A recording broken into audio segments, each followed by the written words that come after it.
Olá! O tema da aula de hoje é o imprevisível animal humano. Esse nome é um pouco engraçado, né? Dizer animal humano, mas ele foi pensado justamente para levar você a pensar a diferença que existe entre os humanos e os animais em termos de previsibilidade. Se você já criou algum animal na sua casa ou acompanhou esses programas de mundo animal, enciclopédias, enfim, fontes que estudam o desenvolvimento dos bichinhos, você com certeza sabe dizer que é possível prever, sem quase nenhuma margem de erro, prever de jeito muito exato, como é que um animal vai passar de um estágio menos elaborado a um mais elaborado. Se você já assistiu, por exemplo, coisas sobre a vida dos cavalos, vai saber que tem muita certeza a previsão a quantos minutos um cavalo vai endurecer as pernas, a quantos minutos ele vai andar, a quantos minutos ele vai correr. Enfim, o seu desenvolvimento é passível de ser previsto, cronometrado e atende rigorosamente às expectativas daquele que está observando esse desenvolvimento. Então eu pergunto a você, um bebê é um tipo de robô? A gente pergunta isso para dizer que um bebê não é um tipo de robô, não é mesmo? Existem alguns cientistas que, embora não dissessem isso de forma assim tão drástica como essa que eu estou dizendo, acreditam que o ser humano segue o que eles pensam ser uma programação genética. E como seria essa programação genética? Para aqueles que acreditam nessa hipótese, que eu friso, não é compartilhada por mim, um bebê normal deveria trazer na sua carga, na sua herança genética, uma sequência de ações a serem desenvolvidas até que ele se tornasse um homem. Durante muito tempo se acreditou nisso na medicina e ainda mais na crendice popular que se forma a partir do discurso da medicina. Por exemplo, eu tive a oportunidade de conversar com uma alfabetizadora que, ao se deparar com dificuldades um pouco graves da criança em organizar as letras no papel, uma vez que essa criança não sabia muito bem onde era o alto da folha, onde era o baixo e assim por diante, e também não sabia equilibrar o tamanho das letras que cabia em cada folha, essa pessoa teve a pachorra de atribuir essas dificuldades ao fato de que este menino, enquanto bebê, não havia engatinhado. Bom, essa hipótese seria muito engraçada se não fosse trágica. O que essa pessoa pensava ou supunha? Ela supunha que um bebê, o seu aluno no caso, era um tipo de animal ou um tipo de robô que deveria seguir todas as fases rigorosamente iguais a todas as outras, porque caso não seguisse, esta fase pulada lhe traria consequências nefastas na hora da alfabetização. Eu achei essa hipótese tremendamente esquisita e perguntei para essa pessoa, mas o que tem a ver o engatinhar com distribuir letras no papel? E ela me disse muito seriamente, aquele que não engatinha não consegue construir a sua sensação de orientação espacial.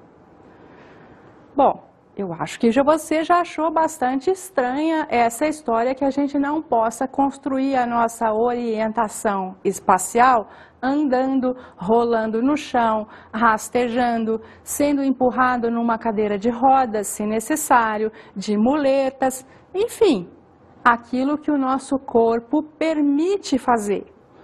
Porque a questão envolvida na orientação espacial consiste em deslocar-se no espaço, não deslocar-se no espaço engatinhando.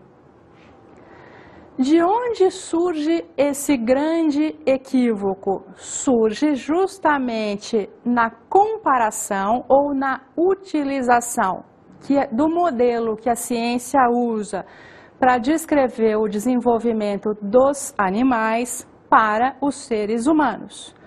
Algumas pessoas pensam que aquele mesmo modelo que é utilizado para descrever o cavalinho pode ser usado para os humaninhos. A palavra, o nome desse modelo é modelo teleológico.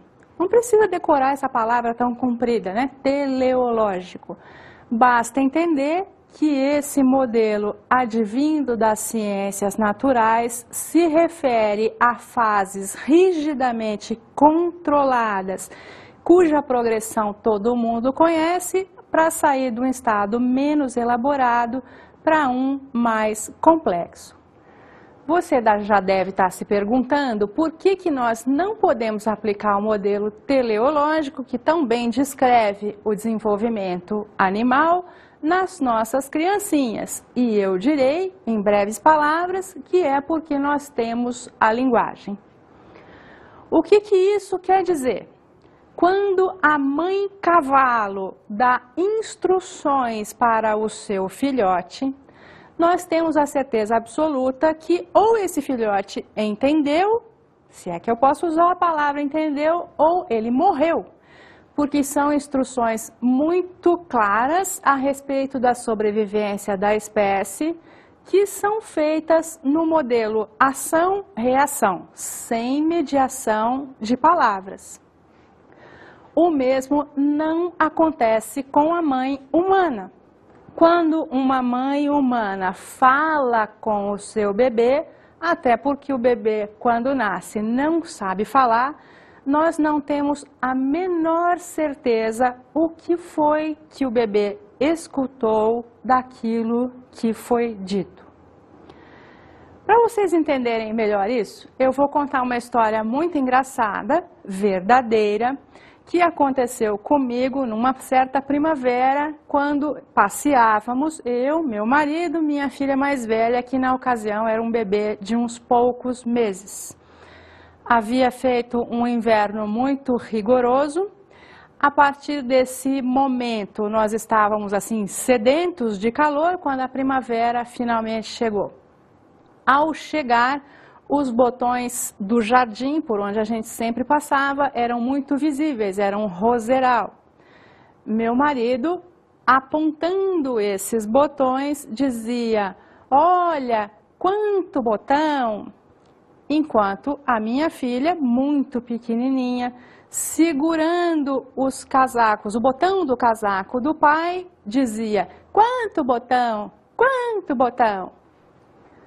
Ele dizia, todo orgulhoso, tão pequenininha e já ama a natureza.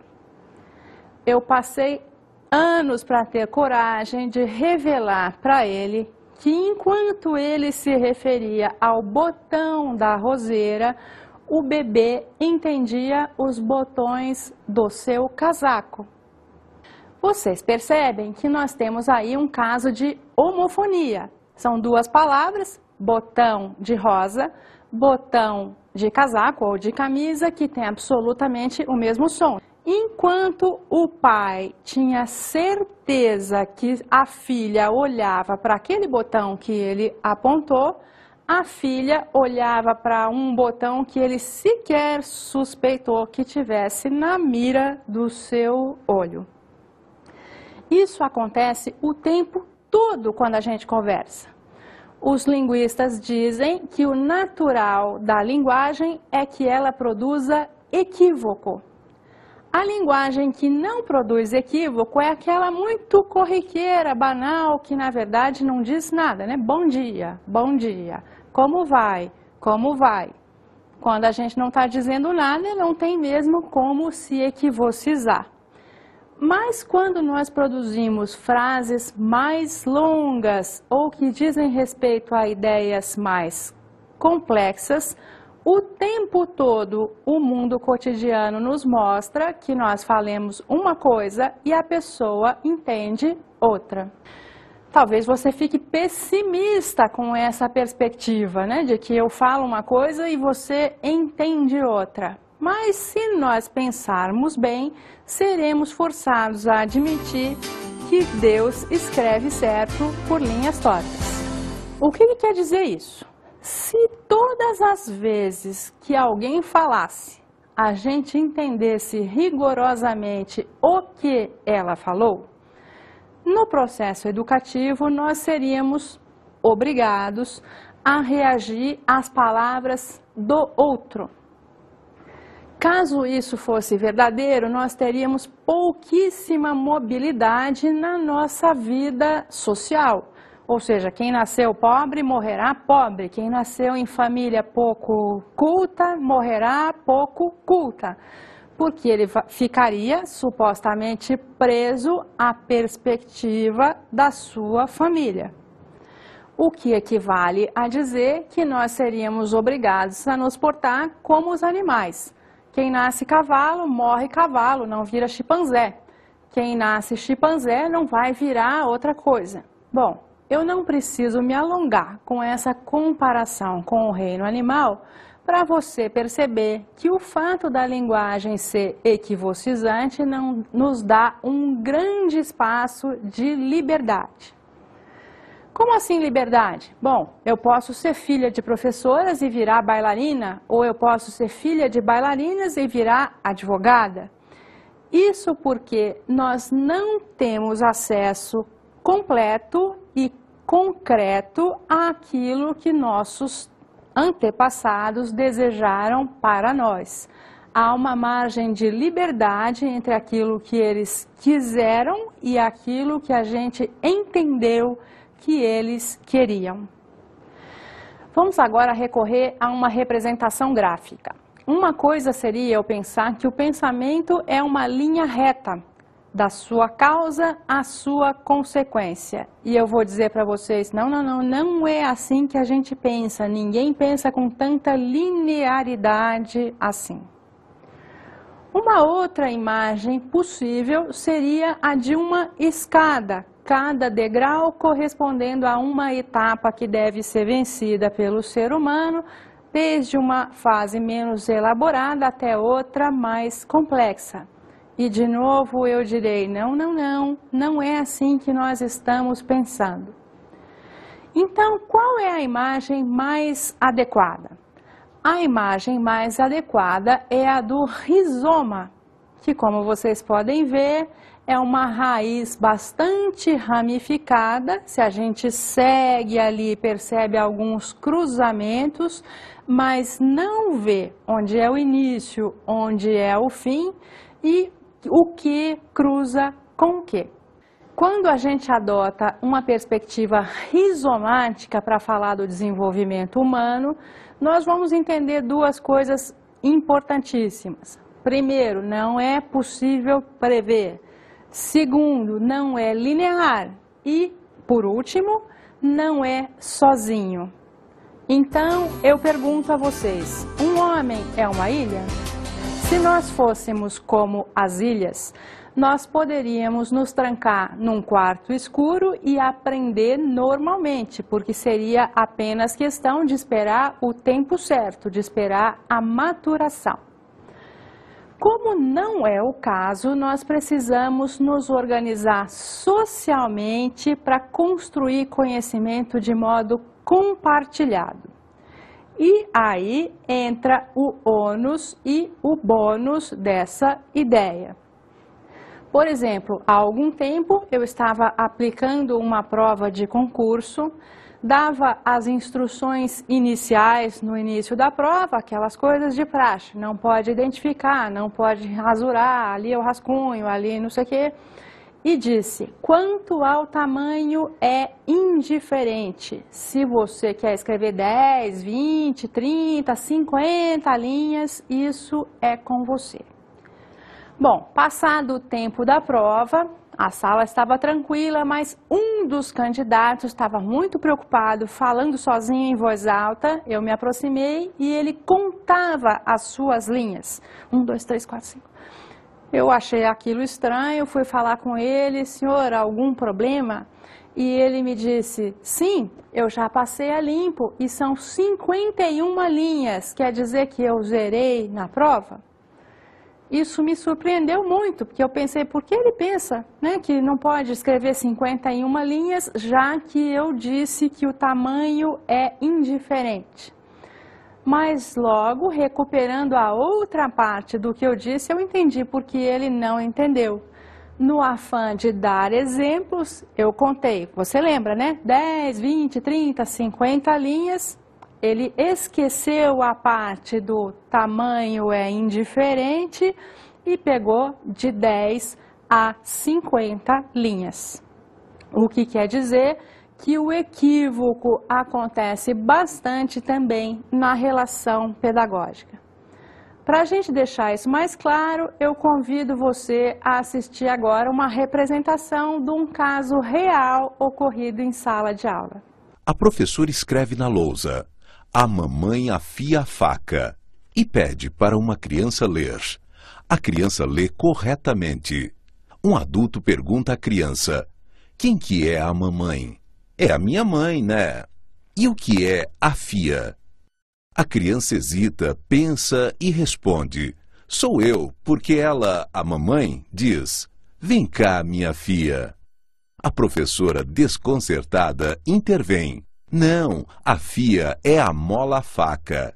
Se vocês entenderam o que vocês acabam de ver, notaram que o equívoco é o centro do episódio que assistimos.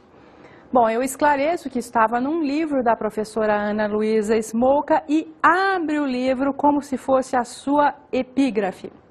Esse livro de resultado de pesquisa, de muitos anos de pesquisa, grava e transcreve episódios reais em sala de aula. Esse que nós vimos é um desses episódios presenciados e registrado pelos pesquisadores da Universidade Estadual de Campinas. Vamos recuperar os pontos principais. A professora estava lá dando a sua aula de alfabetização de maneira muito tradicional, como sempre se faz. Ela escreve uma frase na lousa para ser copiada. Vocês viram a frase, né? A mamãe afia a faca. Esta aula teria passado em branco, a menina teria copiado normalmente, caso a pesquisadora não estivesse lá. Não ficou muito claro por que a pesquisadora teve esse insight, que a frase era difícil, mas quando a gente presta atenção nas perguntas que foram feitas pela pesquisadora à criança, nós notamos que essa frase não ficou nada clara para a menina. Em primeiro lugar, porque ela não conhece a palavra afia, né, o verbo afiar, e pensa que se refere a fia, como diminutivo de filha. Assim sendo, é dela que está dizendo a frase, né? A mamãe, a filha e a faca, onde fica? Bom, o que essa menina fez com essa faca nós não sabemos, mas nós sabemos que se não tivesse havido um pesquisador experiente ali, a professora não teria sequer notado que a frase que ela passou na lousa era de nível baixíssimo de compreensão para a sua aluna. Qual é a gravidade disso? Bom, se a menina sabe traçar letras, ela consegue copiar a mamãe afia a faca. Mas aquilo que ela copia, ela não entende, não faz sentido para ela. Ela sabe o que é mamãe, ela sabe o que é uma filha, mas qual é a relação da faca, a mãe e a filha? A gente não sabe o que foi a fantasia que essa criança fez, se é que chegou a fazer alguma. Como vocês já devem ter notado, aquilo que a gente não entende, nós não integramos ao nosso circuito de pensamento. Ou seja, lembrando da imagem do rizoma, nós não conseguimos que esse elemento seja integrado em um daqueles cruzamentos da raiz. Quais as consequências disso? Aquilo do que nós tanto reclamamos nas nossas salas de professores. Os alunos de hoje só sabem copiar, mas eles não sabem o que fazem quando copiam. Infelizmente, isso é uma denúncia real. Cada vez menos as pessoas entendem aquilo que leem. Eu vou dar um exemplo claro para deixar mais transparente na relação pedagógica ao que eu estou me referindo. Há uns 3 anos atrás, no estado de São Paulo, foi feita uma avaliação diagnóstica cujo enunciado era o seguinte: havia um cartaz reproduzido na folha. No cartaz estava escrito: perdeu-se um periquito azul. O nome de uma mulher, o seu telefone, gratifica-se quem encontrou. Abaixo, o enunciado: escreva uma redação a partir do cartaz acima. Eu li várias dessas redações, mas a que mais me chamou a atenção era de uma menina de 7ª série, 14 anos, que escreveu a seguinte redação. Vou reproduzir assim livremente. Era uma vez uma menina muito feliz, ela era muito boa aluna, ela se dava muito bem com seus pais, ela ia muito bem na escola, ela tinha bons amigos. Isso porque os pais eram muito legais e davam muita assistência a essa filha. Se todos os pais fossem como esses, as crianças não estavam nas drogas, não estavam se prostituindo, o mundo não estava como era. E eu leio isso e me pergunto, cadê o periquito azul? Não havia nenhuma correspondência entre o que foi pedido, discorrer sobre a perda do periquito e a sua recompensa, e aquilo que foi produzido abaixo. Abaixo não havia grandes problemas, era um texto normal, sem grandes problemas de gramática, pontuação ou assim por diante. Mas o problema principal que a gente detecta aí é que essa criança executou a tarefa nos moldes daquela que copiou a mamãe, a fia, a faca. Ou seja, ela fez sem refletir sobre o que estava pensando. Ela fez como se o pensamento humano fosse linear e na suposição do examinador de que é possível transmitir linearmente o que foi falado para aquele que vai ser alvo da minha mensagem. Bom, para tratar isso de uma maneira mais agradável, eu convido vocês agora a ouvir uma música de Caetano Veloso, um trecho dele da música que se chama Quereres.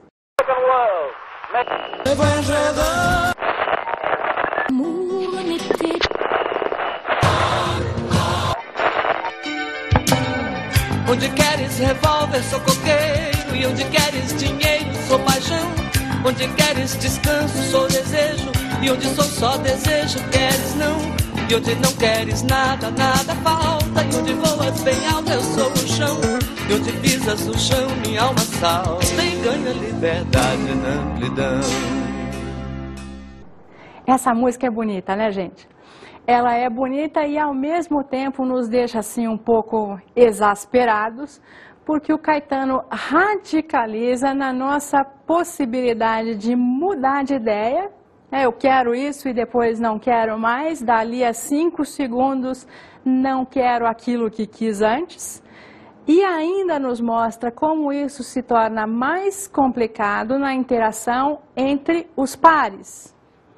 Como assim? Eu não quero, a princípio, aquilo que você quer. Por que eu não quero? Só porque você quer.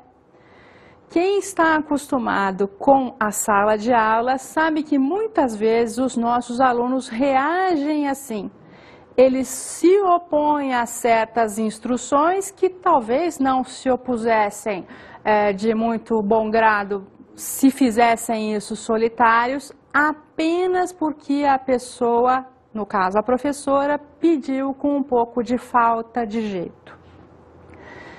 Isso nos leva a duas questões importantes para concluirmos essa nossa reflexão. A primeira diz respeito ao planejamento das atividades.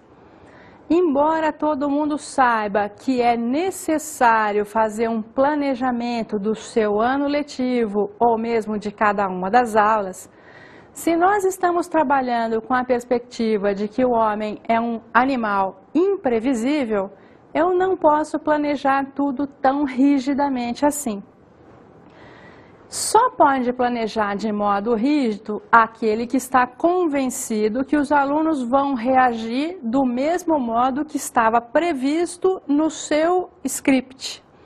Eu me lembro agora de uma piada, eu não sou muito esportista, não vou lembrar os nomes, mas talvez vocês conheçam a respeito de um treinador de futebol que estava lá dando as suas instruções à sua equipe, quando um dos jogadores perguntou para ele: mas o senhor já combinou isso com os adversários? Não sei se era piada ou se era oposição, mas muitas vezes na sala de aula a gente se esquece de combinar coisas com nossos alunos. Dizemos coisas e esquecemos de combinar se eles entenderam. E propomos certas sequências e esquecemos de verificar se é adequada à singularidade dos seus modos de pensar. Uma segunda coisa importante para a gente derivar dessa aula é o cuidado com o enunciado dos nossos problemas, das nossas questões. Não é qualquer enunciado que é facilmente interpretado para os nossos alunos, e se a gente for bem radical em tudo que vimos falando até aqui, nenhum enunciado é garantido. Assim sendo, é preciso estar atento e fazer a todo tempo procedimentos de checagem para ter alguma noção do que é escutado daquilo que a gente falou. Bom, acho que eu já falei o que havia de mais importante neste tema. Vamos para as nossas dicas de estudo.